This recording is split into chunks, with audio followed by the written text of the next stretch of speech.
कहानी है 8 साल के एक छोटे से बच्चे नील की, जो हिमालय की गोद में बसे एक छोटे से गांव लक्ष्मणपुर में रहता था। नील का जीवन सीधा सादा था। इस बार फसल बहुत अच्छी हुई है। अब मैं अपने बेटे को अच्छे से पढ़ा पाऊंगा। उसके पिता किसान थे और माँ घर संभालती थी।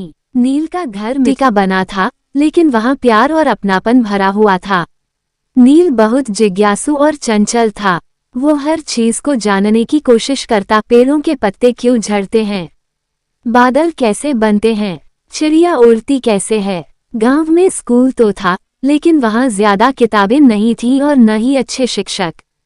फिर भी नील हर दिन स्कूल जाता, सवाल पूछता और जो किताबें मिलती उन्हें बार बार पढ़ता।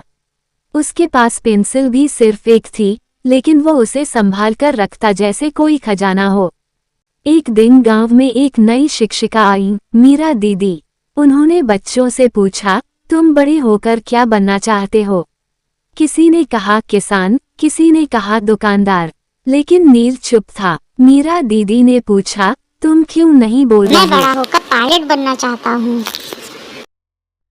नील ने धीरे से कहा, मैं बड़ा होकर आकाश में उड़ना चाहता हूँ, मैं पायलट बनना चाहता हूँ। सब बच्चे हंस पड़े। एक गांव का बच्चा जिसके पास किताबें तक ठीक से नहीं, वह पायलट बनेगा। लेकिन मीरा दीदी ने नील की आंखों में झांका और मुस्कुराकर कहा, बेटा एक दिन तुम जरूर उड़ोगे।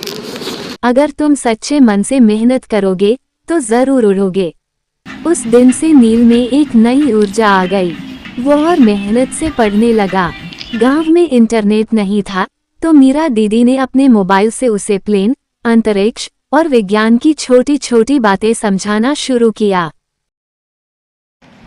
शाबाश नील, तुमने तो टॉप कर लिया। सालों बीते। नील ने गांव के स्कूल से टॉप किया और शहर के अच्छे स्कूल में छात्रवृत्ति पर दाखिला पाया। वहां भी उसने कठिनाइयों के बावजूद पढ़ाई नहीं छोड़ी। वो कहता, मैं उड़ना चाहता हूँ, रुक नहीं सकता। अंततः मेहनत रंग लाई। नील को एयरफोर्स एकेडमी में दाखिला मिल गया। नील तुम सच में उड़ गए। उसी मीरा दीदी ने उसकी आंखों में आंसू लिए कहा, देखा, तुम सच में उड़ गए।